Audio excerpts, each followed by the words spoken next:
Good evening, I'm Judy Woodruff. On the NewsHour tonight, the war intensifies. Russian armed forces bombard Ukrainian cities with heavy shelling as Ukraine's president warns that Russia is trying to erase his country's history.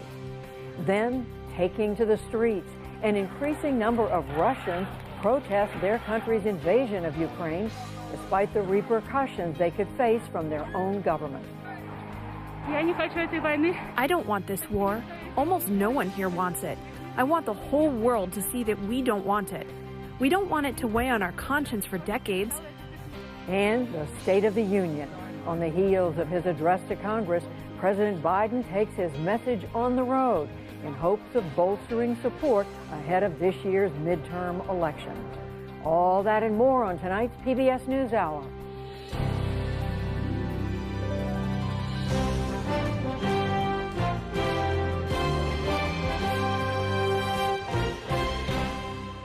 Major funding for the PBS NewsHour has been provided by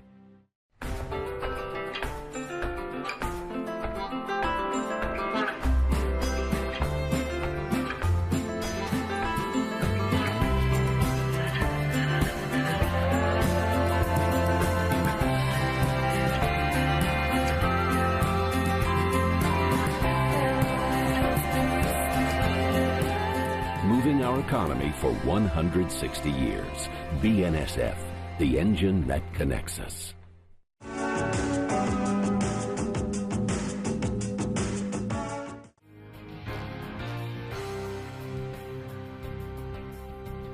Consumer Cellular.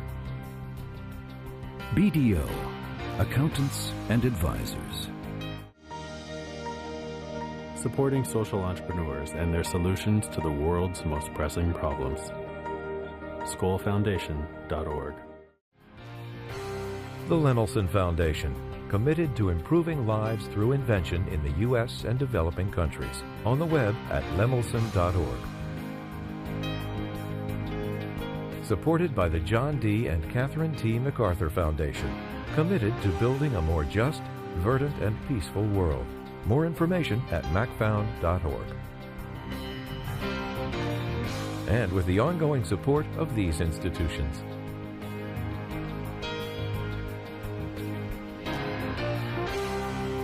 This program was made possible by the Corporation for Public Broadcasting and by contributions to your PBS station from viewers like you. Thank you. The United Nations overwhelmingly voted to denounce the Russian invasion of Ukraine today as the now week-long war grinds on in the north, the east, and the south of Ukraine. Meantime, the UN also reported that as of now, more than 800,000 Ukrainians have fled for surrounding nations. After refusing comment for days, the Russians today said nearly 500 of their troops have been killed and 1,500 have been wounded. Those numbers are believed to be actually much higher. Meantime, prosecutors at the International Criminal Court have formally opened an investigation into possible war crimes committed in Ukraine. And after Vladimir Putin raised Russia's nuclear alert level on Sunday, the U.S. said today that it would cancel the test of a nuclear-capable ballistic missile in the interest of not raising tensions further. Nick Schifrin is in the city of Lviv in western Ukraine, and he begins our coverage. Today in Ukraine's second largest city, the brutal bombardments of Russia's unrestricted warfare. A Russian rocket got Kharkiv's police and intelligence headquarters. Also damaged Karazin University, one of the first universities in the Russian Empire, destroying a part of Russian heritage that Moscow is claiming to protect. Nearby, a cruise missile hit Kharkiv's city hall. A volunteer filmed just before impact. And despite promises to only target the military, Russian strikes demolished residential buildings. Residents salvaged what they could carry. After the bombing, another resident filmed the damage inside his apartment. My city destroyed too much. People suffered all the time. We sit in the basement, hiding. 37-year-old Daria Grigorieva is from Kharkiv. Yesterday morning, she and her family braved a gauntlet of attacks and fled the city. I cannot feel myself safe now. because my heart still feels like jumped out the chest. But despite her and her husband's trauma, they are trying to protect and shield their children. How are your children doing? They said that it is very scary for kids that could hear these sounds for a long time. They start crying. We try to keep them safe all the time. We didn't allow them to come close to windows. When your children asked you what was going on, what did you tell them? I just said that it is not safe to stay in our city anymore. I didn't say that it is a war. I'm not ready to say it. I don't want them to know it. I want them to be safe, and I want them to stay human, you know. I want them to believe the war exists only in games, but it's not. Outside Kyiv, there are suburbs that are burning. The targets have included homes and playgrounds. And in the city center, women and children shelter inside subway stations. Maternity hospitals have moved their operations underground. Others tried to flee the city over a bridge the Ukrainian military destroyed to halt oncoming Russian tanks. According to a British assessment, Russia now controls territory in red in the north, northeast, and southeast, and is advancing toward Kyiv in the north, Mariupol in the southeast, and Mykolaiv in the south. Russian soldiers also surround 5 cities and are expected to further advance in 3 separate areas. But the U.S. and Ukraine say Russia is struggling with basic logistics. Soldiers who don't have enough food ransacked a convenience store for anything to eat. U.S. officials say the giant convoy near Kyiv is also struggling to get enough fuel. But Ukrainian President Volodymyr Zelensky warned today there are miles to go before they sleep. The time will come when we will be able to sleep, but it will be after the war, after the victory. Today, you, Ukrainians, are a symbol of invincibility, a symbol that people in any country can become the best people on earth at any moment. This is literally a bomb shelter. Yeah. And so you thought this would be the safest place to be? Yes. 28-year-old Oleg Boyanivsky is not hiding beneath this Soviet-era factory. He's doing what he can to help fight the war, volunteering to receive donations from Ukrainians and other Europeans and ship it to families near the front. Why does everyone want to help? Why is it important for you, it seems, for every Ukrainian to pitch in? Because it's our land. We are fine here. It's already 30 years from end of Soviet Union, and now we are raising as a nation, as a country. Are you afraid? No, I'm mad. I'm mad, angry, and I want to finish it. But I want to save as many lives as we can. To save lives, they take medicine, bags of clothes, and replacement prized possessions for traumatized children. They make the long journey east by car, or if the roads are blocked by Russian soldiers, by train. Rostislav Radish engineered this effort with his phone. He launched this Telegram chat last week. Today it has more than 22,000 members. Digital resistance, where previous Ukrainian efforts failed. In 1932, the Soviet Union forced a famine on Ukraine that killed millions. It's not a new war for us because of in previous age Russians also wanted to kill everybody in Ukraine. But in previous age we didn't have a big and good communication between Ukrainians, and it was harder than it is at this moment. Now when we can send messages and now when we can be united, we will win this war. I know it for sure, because we are on our land and everyone is fighting for our country, not only soldiers. It's 48 million people that want to live on this land and want to be free. Today, President Zelensky referred to an attack yesterday that damaged the memorial to the tens of thousands of Jews killed in the single largest Nazi massacre of World War II, and said today's Russian government wants to, quote, erase our history, erase our country, erase us all. In the face of existential threats, Ukrainians are trying to maintain their resilience Daria, the woman we spoke to earlier who fled Kharkiv, says she wants to return to her city to help rebuild it. But Judy, she admitted she didn't know when or if that would be possible. So moving, these stories. Nick Schifrin reporting for us live tonight from Lviv in Ukraine. Thank you, Nick. Meantime, Russian citizens by the thousands are protesting the war in Ukraine at great personal risk to themselves as the Putin government cracks down on all kinds of dissent. Special correspondent Ryan Chilcote reports from Moscow. From Yekaterinburg to St. Petersburg to the capital, Moscow, thousands of Russians across the country sharing one chant, one voice, spilling into streets and city squares, outraged ever since President Vladimir Putin last week ordered a full-scale invasion of neighboring Ukraine. War must be stopped. It must be. It's crazy what's going on right now. We should all shout no to war. Many protesters say they don't want to feel as if they have Ukrainian blood on their hands. I don't want this war.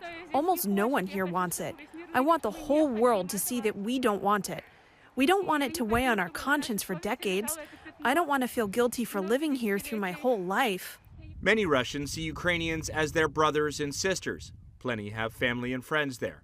Olga Maheva doesn't want Putin's assault to lead to both countries' destruction. It is a crime, both against Ukraine and Russia. I think it is killing both Ukraine and Russia. I am outraged. I haven't slept for 3 nights, and I think we must now declare very loudly that we don't want to be killed and don't want Ukraine to be killed. But as swiftly as Russians began to decry the conflict, so too came the armed police to strangle the dissent. One video on social media showed Russian security forces in St. Petersburg roughing up a woman holding a peace sign and a baby. Speaking out risked not only physical harm, but Russian authorities warned protesters could face criminal charges that could mark their records for life. An independent monitoring group reports that more than 6,000 demonstrators have been arrested. The crackdown also extended online to Facebook, as Russia's state communications regulator announced some restrictions on accessing the platform. But Facebook and other tech giants like Apple, Google, and Microsoft are flexing their muscle on Moscow, limiting the reach of Kremlin-controlled media outlets. And some prominent Russians have been calling for restraint in the war their country started. Oligarchs like billionaire Oleg Deripaska and steel baron Alexei Mordashov have called for peace. Sanctions are beginning to threaten the Russian economy. Comedian and popular talk show host Ivan Urgant posted a black square on Instagram captioned with "Fear and pain, no to war." The show was then taken off the air. The Russian TV station said removing it had nothing to do with his post. And last week, tennis star Andrei Rublev, ranked 7th in the world, wrote 3 words on a camera lens after winning a tournament match: "No war, please." Just a week prior, he'd won a doubles title with partner Denis Molchanov, a Ukrainian. As the condemnations, protests, and crackdowns continue, the Russians, not to mention Ukrainians, are not alone in their outrage. Demonstrations erupted around the world after Putin launched his assault. From the ancient city of Jerusalem to New York City, home of the largest Ukrainian population in the U.S., to Berlin, where more than 100,000 protesters made a show of force. As more and more countries rally around Ukraine, will Vladimir Putin bow to the international pressure? And inside Russia, how long will the dissent last, and how far is the Kremlin willing to go to drown it out? For the PBS Newshour, I'm Ryan Chilcote in Moscow. And for more on the Russian invasion of Ukraine, plus the reaction and resistance to it, we turn to Dmitry Alperovitch. He's co-founder of the Silverado Policy Accelerator. It's a Washington-based think tank.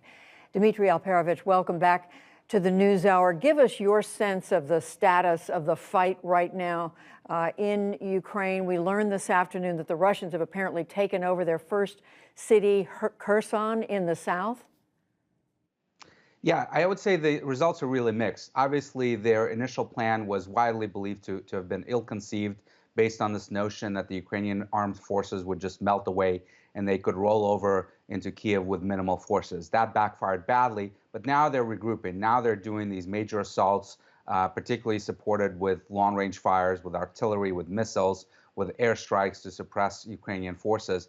And I have to say that they're also making a lot of advances on the ground. One of the things that most people don't realize is that they've made a 400-kilometer dash towards Mariupol in the south from Crimea in about 5 days. Just to compare this to U.S. advances in the Iraq war towards Baghdad, that was a 550-kilometer dash that took 2 weeks for the U.S. forces to accomplish. So the Russians are, in some cases, particularly in the south, have a pace of advance that more than twice exceeds what the U.S. forces did back in 2003. Interesting. We haven't seen as much reporting from that part of the country. But you and others were saying to us and to others just yesterday that the sense had been that the Russian troops were undersupplied, that there was low morale. What was going on there in the beginning? Well, that's certainly still the case. The logistics are a mess, and that famous 40-kilometer column that is moving towards Kiev is stuck. It is using roads. They're very small, in some cases 2-lane roads. And of course, if a vehicle breaks down, if it runs out of fuel, the whole column stops. And that's really, really challenging to do. The traffic control management is very complicated when you're moving these massive forces around, and the Russians are encountering those problems. Morale is bad, in part because they're attacking a country with no pretext. The troops just learned, apparently, minutes before they were supposed to invade, that they were going to invade Ukraine without being told what to do. And Ukraine looks a lot like Russia. The babushka on the street looks a lot like a soldier's grandmother. So psychologically, it's also a tough fight for them. But now your information is that that's changed. That's changing. It is changing in part because they've suffered significant casualties. And look, when your buddy is dying right next to you, you get hardened. And what we're seeing now, unfortunately, is absolute barbarity on the part of the Russian troops. We've seen cases where they've killed civilians and specifically target civilians. We're seeing this indiscriminate fire, as Nick reported, on cities. And I'm afraid that's only going to continue now. And compare what they have to the weaponry on the part of the Ukrainians. We know the NATO, the United States have been supplying some weapons to them, but just how outmatched are the Ukrainians?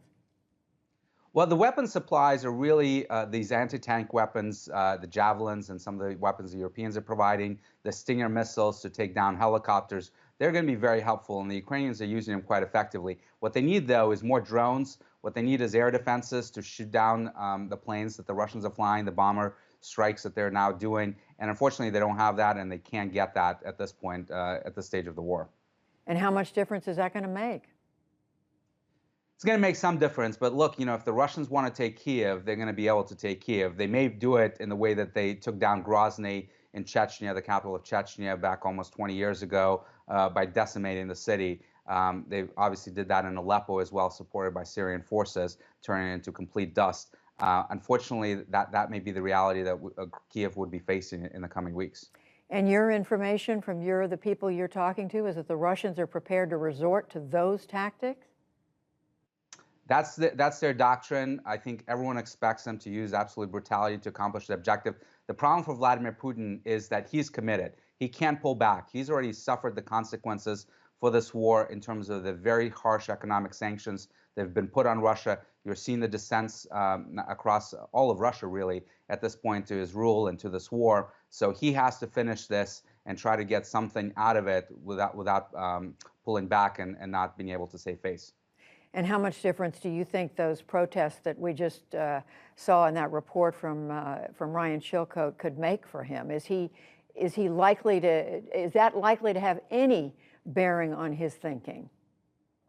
I don't think it's likely because they're able to suppress them. The security forces are still squarely on his side. What I'm looking for is the cracks in the military and the security apparatus, because they're feeling the pressure from these sanctions as well. A lot of them are corrupt. They have a lot of resources overseas. So if they see their own personal savings and their family savings go down the tubes because of what Vladimir Putin is doing, they may very well decide to say, it's time for the old man to go. And that's when his regime is really in trouble. But at this point, you're saying you don't see that? I think it's unlikely, but the chance is no longer zero. I would have told you a few weeks ago that there is no way this would happen, Judy. But now you're starting to see these cracks. Even the people that have supported Putin for 2 decades are coming out against this war. This is not popular at all in Russia.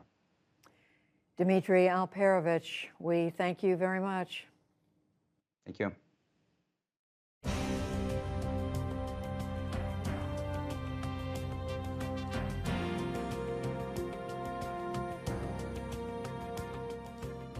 As nations increase economic pressure on Russia, President Biden has warned that some of those moves could also end up hurting U.S. consumers, especially at the gas pump.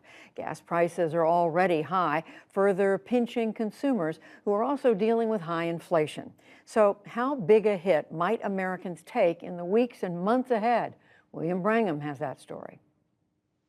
Judy, nearly a week into Russia's invasion of Ukraine, global oil prices reached a peak $113 a barrel. That's the highest price since 2014. In the U.S., the national average for a gallon of gas is now $3.65. And there are questions now about how high those prices could go as sanctions for Russia's invasion continue to ratchet up.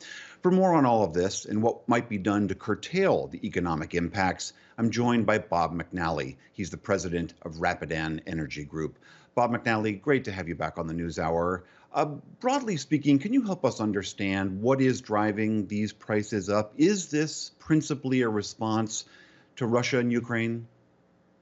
You know, it's two things. Before the Russian attack on Ukraine, oil prices had risen sharply, up from the $60 to the $90 range. And that was because the global oil market is tight. Demand has been quite strong. Supply has been lagging. Inventories are low. So that brought us from the 60s to the 90s. It's the invasion of Ukraine, and specifically the severe sanctions that were announced over the weekend, that startled the market and put another $10 into the price of crude oil, so that we're now at about $110 WTI. I mean, the U.S. and this global coalition seem to have a double-edged sword here. They want to inflict as much pain as possible on Russia and Vladimir Putin, but they don't want that pain to boomerang back onto their own societies. Can they manage that balance? I mean, what are the levers that the West and this coalition have to protect their own citizens? They're certainly trying to do so. So the first thing is to say, we're going to impose sanctions, but not on Russia's oil and gas exports, because those exports are so big that if we do that, our own consumers will see higher prices. So they've tried to take pains to say, we're not going to sanction Russia's oil exports. The problem is there's uncertainty about that, and traders today don't want to touch Russian crude. So that's number one. The second is, as they announced yesterday, a withdrawal of strategic stocks from the IEA system. And that will help a little bit, not too much, in taking some of the edge off and dropping another 60 million barrels into the market. But the only good option President Biden has really is to call up Saudi Arabia and UAE and ask them to accelerate their production. He also, if he signs the Iran nuclear deal, he'll get another bunch of oil that way as well. Iran's oil will go up by about 1 million barrels a day. So those are his real options. I mean, we saw OPEC Plus resist calls thus far for any further oil supply, the creation of more oil supply. Is it your sense that if they did pick up the phone to make those calls and exert that pressure, that it would be fruitful?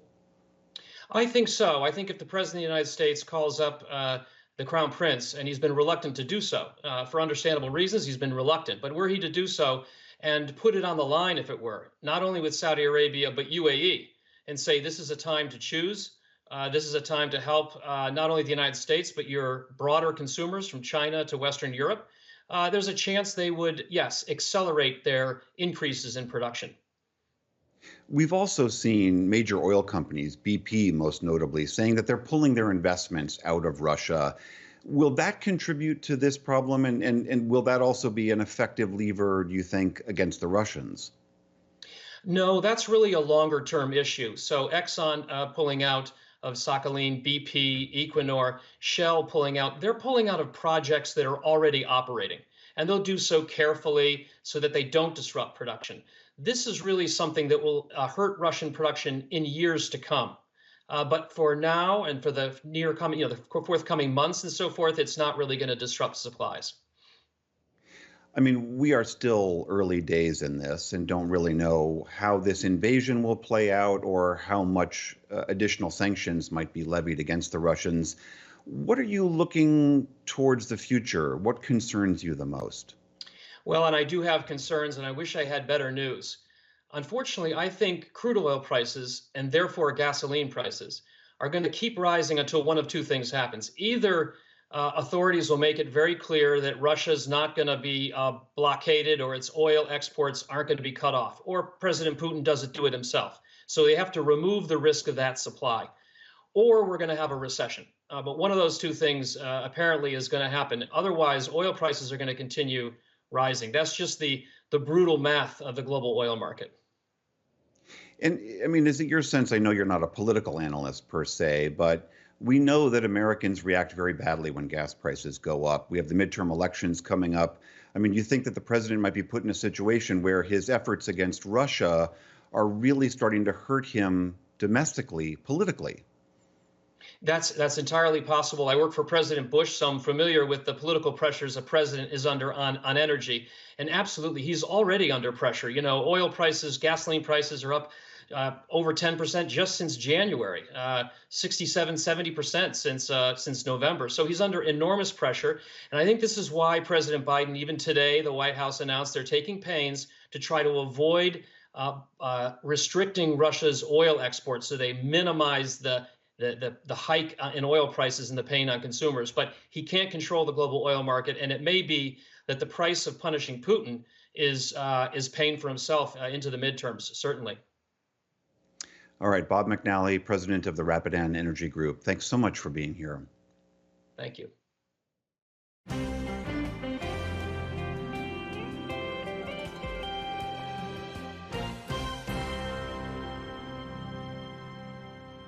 In the day's other news, President Biden hit the road seeking momentum after his State of the Union address. He traveled to the Wisconsin-Minnesota border and the site of an aging bridge to tout his billion-dollar infrastructure program. It's part of his effort to rebuild his political support ahead of the midterm elections. We'll get details after the news summary. The head of the Federal Reserve has confirmed that he expects to start raising interest rates this month. Jerome Powell said today that he supports a traditional quarter-point increase. He did not rule out bigger hikes if inflation keeps accelerating. At a congressional hearing, Powell also acknowledged that the Russian invasion of Ukraine could make conditions more volatile. Given the current situation, we need to move carefully, and we will. And we'll be nimble. We'll be looking at the situation as it evolves. And again, we will use our tools to add to financial stability, not to create uncertainty. The Fed is widely expected to raise interest rates at least 5 times this year. This month's increase would be the first since 2018. The Biden White House has rolled out a new 90-page COVID preparedness plan. Officials say the goal is to stop letting the virus dictate how Americans live. The plan would provide free antiviral pills at pharmacies to people who test positive. It also envisions vaccines that work against multiple strains of a virus. We've reached a new moment in the fight with COVID-19. Today, we are in a position to move forward safely and to get back to our more normal routines. Funding from Congress will be critical for these efforts, so we will be working very closely with Capitol Hill going forward. Officials did not say how much funding they will ask for. Meanwhile, the Defense Department lifted the indoor masking mandate at the Pentagon in keeping with new CDC guidance. Police in New Zealand today broke up a camp for protesters targeting pandemic restrictions. Officers moved in on the site that was set up 3 weeks ago outside Parliament. Some protesters fought back, throwing things and burning tents and mattresses. The Prime Minister condemned their actions. We have a difficult journey in front of us to address the underlying cause of what we have seen here today. But in doing so, we will never, ever excuse it. It was an attack on our frontline police. It was an attack on our Parliament. It was an attack on our values, and it was wrong. Police also towed cars and arrested at least 65 people. It came as New Zealand is facing its biggest outbreak yet with the spread of Omicron. In neighboring Australia, thousands of people were ordered to evacuate near Sydney, and the death toll reached 14 from record flooding. A powerful storm cell dumped as much as 8 inches of rain after rolling south from Brisbane. Rivers along Sydney's western edge reached historic levels, and officials warn the flooding could be the worst in more than 60 years. The United Nations will begin drafting a global treaty on plastic pollution. A total of 175 nations agreed unanimously today to come up with a proposed document by 2024. It is meant to be legally binding and to cover the life cycle of plastics from production to design to disposal. Back in this country, Texas Republican Congressman Van Taylor dropped out of his re-election race after admitting to an extramarital affair. He had been forced into a runoff in Tuesday's primary. In other results, Republican Governor Greg Abbott and Democratic challenger Beto O'Rourke will face off in November.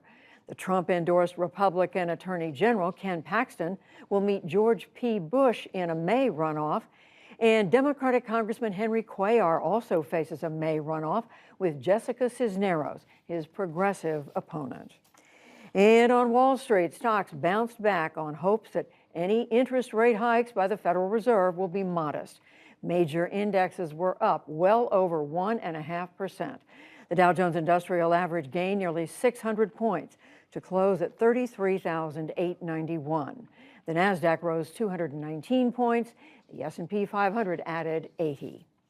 Still to come on the NewsHour, Republican Senator Rob Portman offers his take on Ukraine and the President's State of the Union address.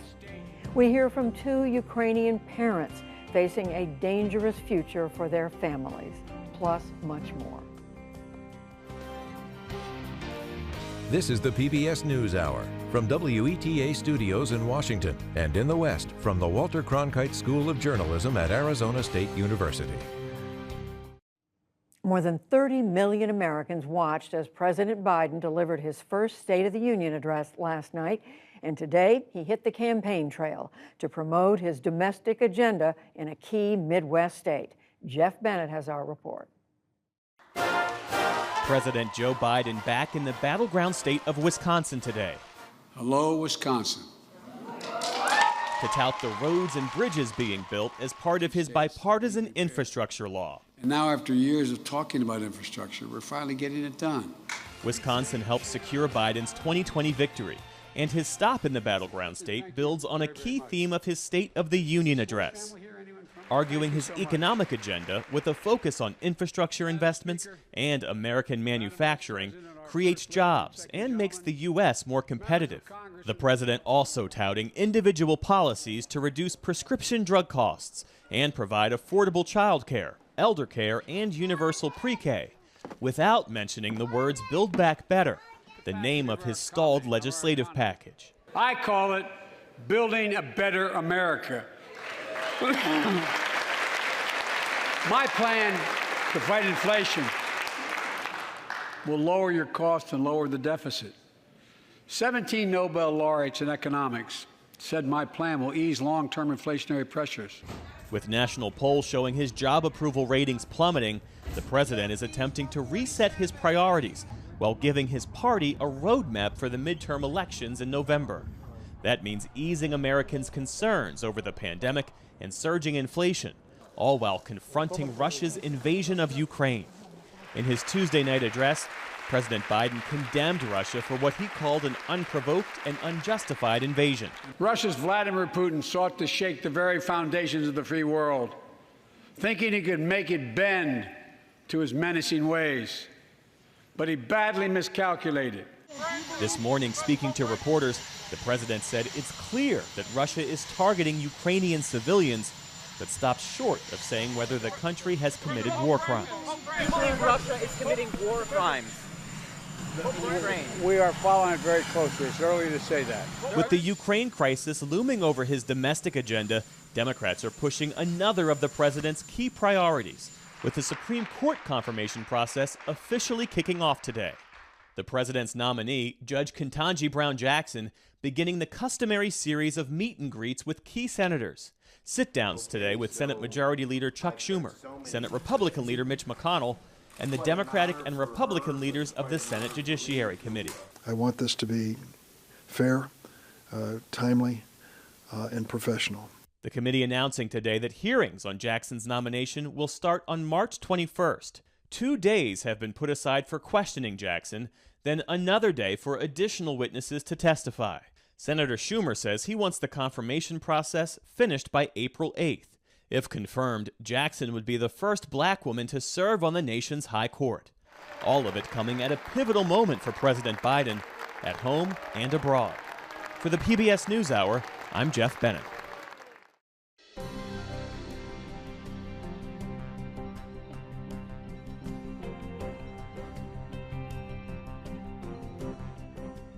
For reaction to President Biden's State of the Union address, and especially what the administration is doing with regard to Ukraine, we turn to a Republican on the Foreign Relations Committee, the co-chair of the Senate's Ukraine caucus, Senator Rob Portman of Ohio. I spoke with him moments ago.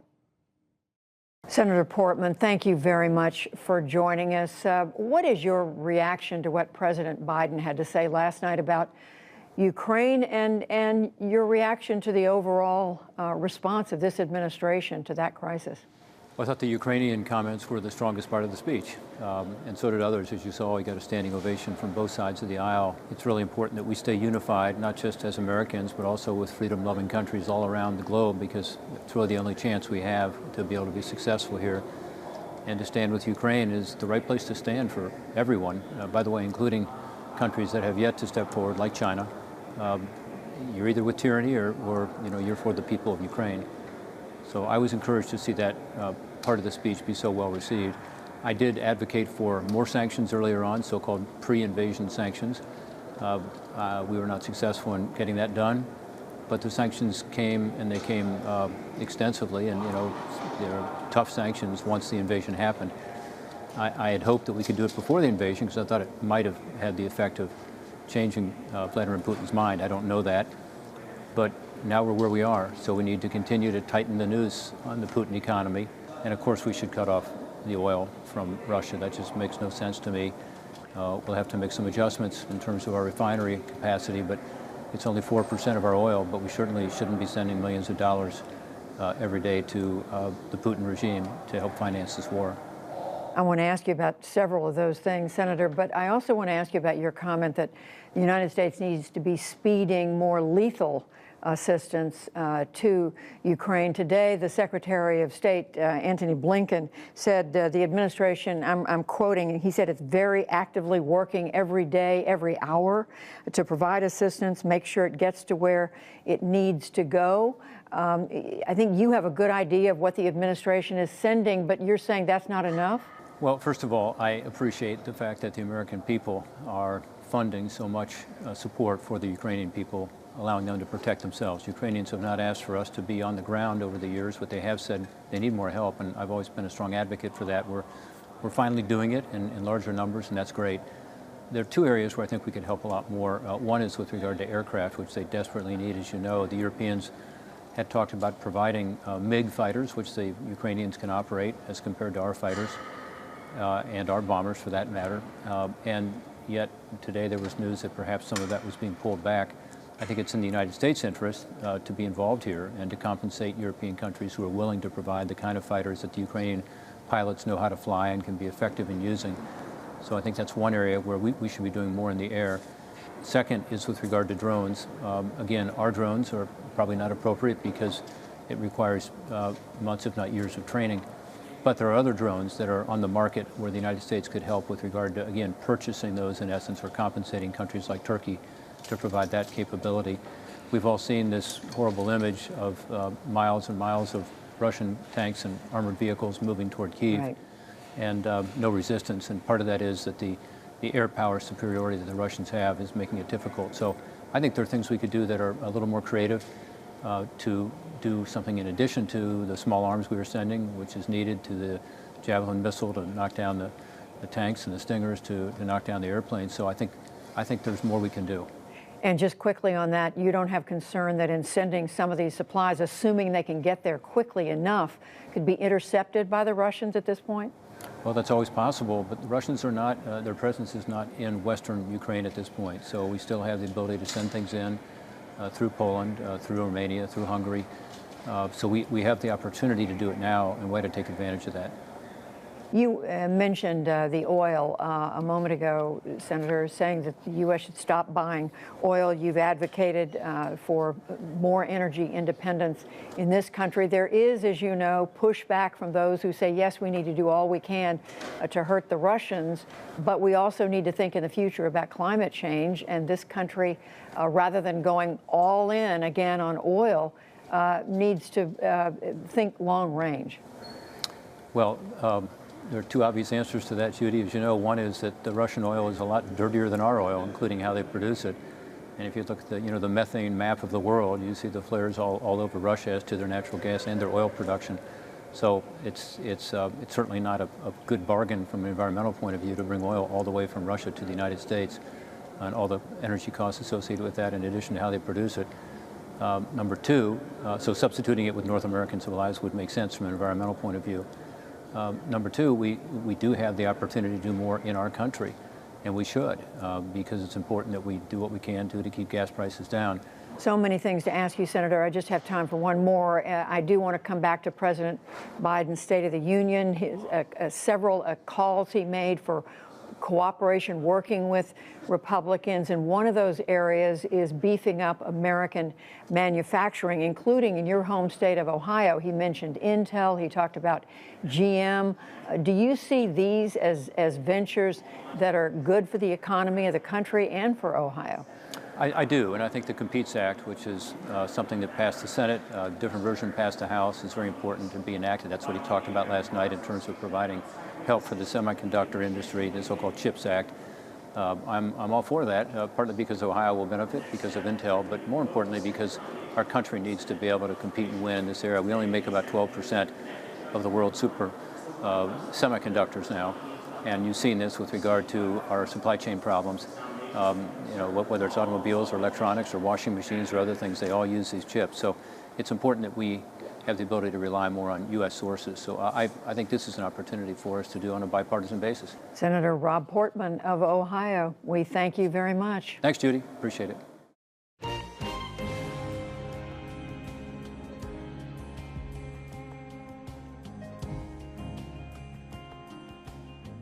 And we'll be back shortly to get the perspectives of Ukrainian parents trying to protect their families in the midst of war. But first, take a moment to hear from your local PBS station. It's a chance to offer your support, which helps to keep programs like ours on the air.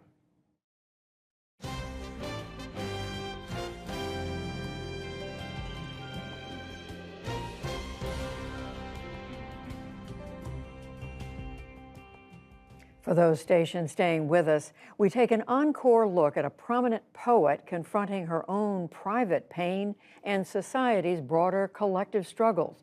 Jeffrey Brown has the story for our Arts and Culture series, Canvas. More than 20 years ago, the poet Rita Dove and her husband Fred Febon took up ballroom dancing. It was originally an escape, a bit of joy after a fire had damaged their Charlottesville, Virginia home.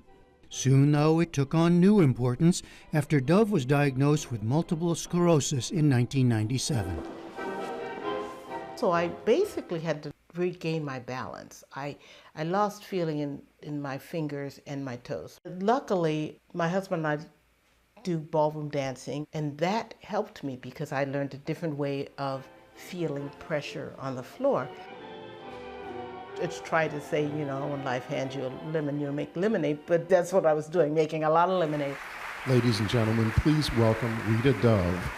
Dove is one of the nation's best-known poets, former poet laureate, winner of the Pulitzer Prize, professor at the University of Virginia, editor of an anthology of American poetry. But she'd kept her condition private until now, in a new volume that explores both her personal health and our collective well-being. It's called Playlist for the Apocalypse.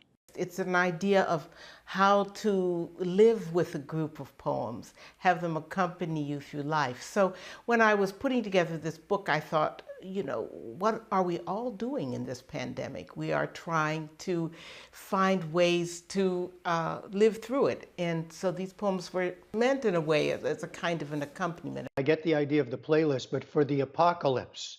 So you mean the pandemic? You mean our political situation? What do you mean? All of the above. But also, I would say that the word apocalypse can mean the end of the days, but it also can mean a revelation or, you know, a resurrection. So there's a little bit of hope in there too.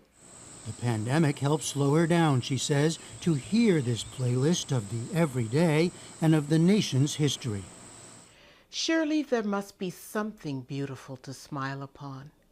The umbered blue edge of sky as it fades into evening, the brusque green heave of the sea.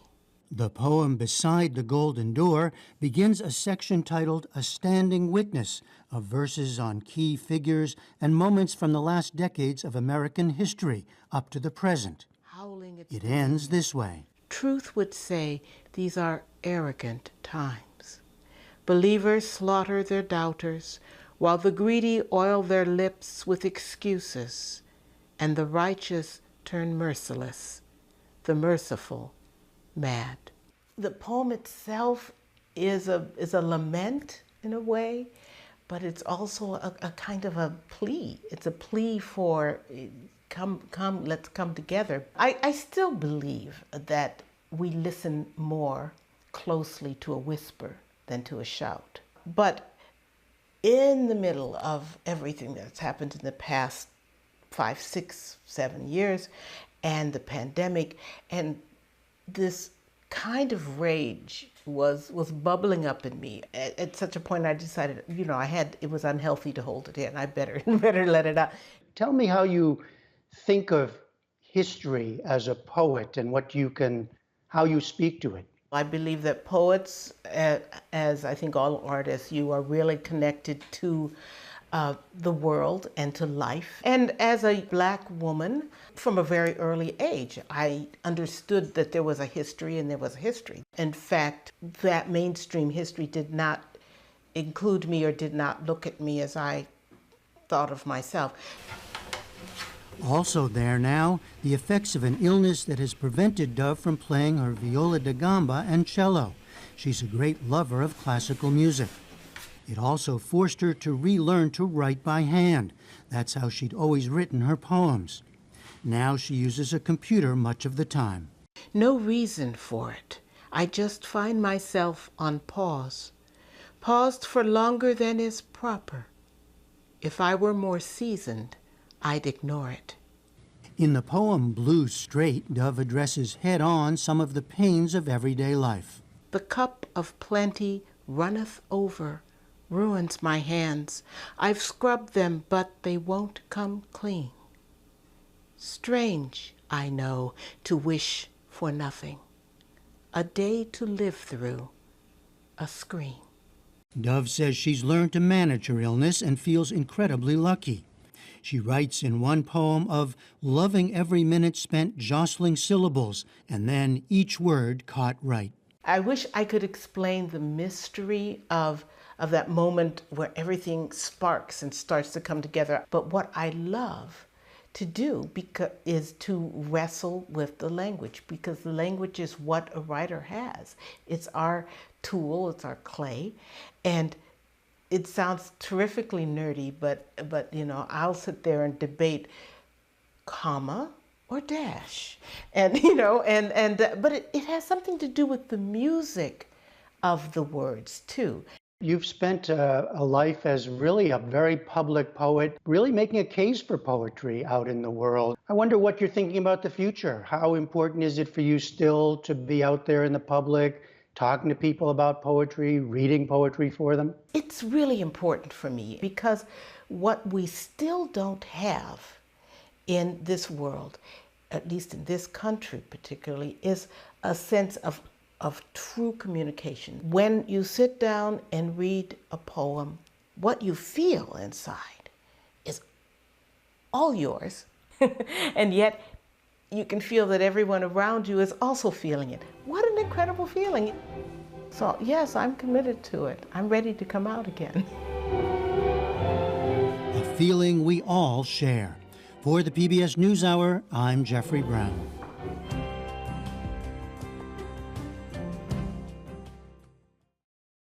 The number of Ukrainians who have fled the country because of Russia's invasion could exceed 1 million within days. Many more are still in Ukraine, unsure of what the next day will bring. 2 Ukrainian parents in different parts of the country shared their experience with us as they desperately try to keep themselves and their families safe. I'm Inna Kozub. I'm living in Kharkov. People are very frightened who is in apartment because they hear constant bombing, and I understand how lucky we are because we in a subway station and don't hear it.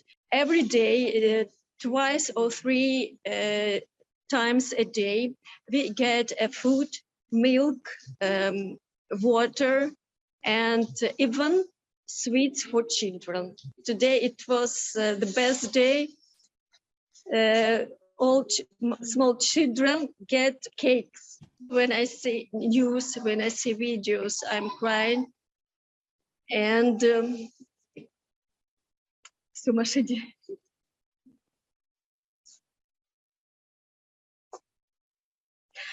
And I'm trying to be positive with my daughter. And sometimes when I go to sleep, I'm crying a little bit, make my stress out. And every morning when I get up, I say, hi, my daughter, we trying to make him as comfortable here. And we are happy that we don't hear what is going on up there. I don't know if I will be okay. From time to time, I think I'm dreaming. I have to wake up, and this is what I never feel this feeling. And I think everyone, and when we talk to people, and everyone say the same. They think they are dreaming. We can't believe in 21st century it could be. I'm Vladislav Sadnik. I'm from Kiev myself. The big war has caught us while we were on a family retreat, skiing in the mountains in the western part of Ukraine, and we've planned this vacation since the summer, like most normal families do, and we hope that nothing like that would ever happen to Ukraine. So what I've been doing for the past several days is collecting money from everywhere in Ukraine, from the diaspora, from just people just from all across the world, and trying to purchase everything we can in the neighboring countries with vests, bulletproof vests, helmets, and just simple stuff like that. What is absolutely incredible is how quickly all of us just simply, changed their normal way of being. I have a regular job like everyone else, which I go to 9 to 5. I travel a lot. I do a blog about heavy metal music for myself. Yet all of these things just suddenly became absolutely unimportant. And you understand that the only thing which is important to you is the safety of your family first, and then the safety of your country. The scariest thing is to hear your daughter, who is, I have 2 daughters, one of them is 4 and the other one is 1, just asking you, hey, why can't we go home? And when will the Russians go away from our land? And why did they come? And just having this struggle of, how do you explain a thing like that to a 4-year-old? And how do you make it so it doesn't scar her for life? How do you explain it to a 4-year-old? And how do you believe it's the 21st century? These are Ukrainian parents. And that's the News Hour for tonight. I'm Judy Woodruff. Join us online and again here tomorrow evening. For all of us, the PBS News Hour, thank you. Please stay safe, and we'll see you soon. Major funding for the PBS NewsHour has been provided by... For 25 years, Consumer Cellular's goal has been to provide wireless service that helps people communicate and connect. We offer a variety of no-contract plans, and our U.S.-based customer service team can help find one that fits you. To learn more, visit consumercellular.tv. The rules of business are being reinvented with a more flexible workforce by embracing innovation, by looking not only at current opportunities, but ahead to future ones. People who know BDO.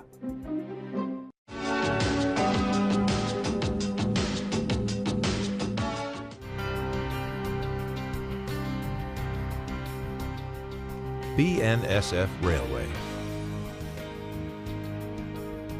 The Ford Foundation, working with visionaries on the front lines of social change worldwide. And with the ongoing support of these individuals and institutions.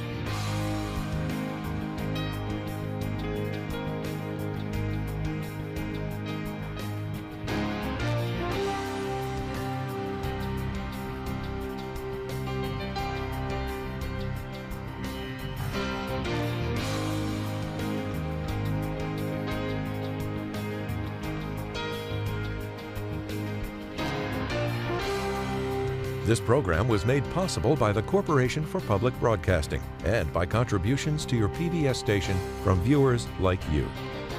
Thank you.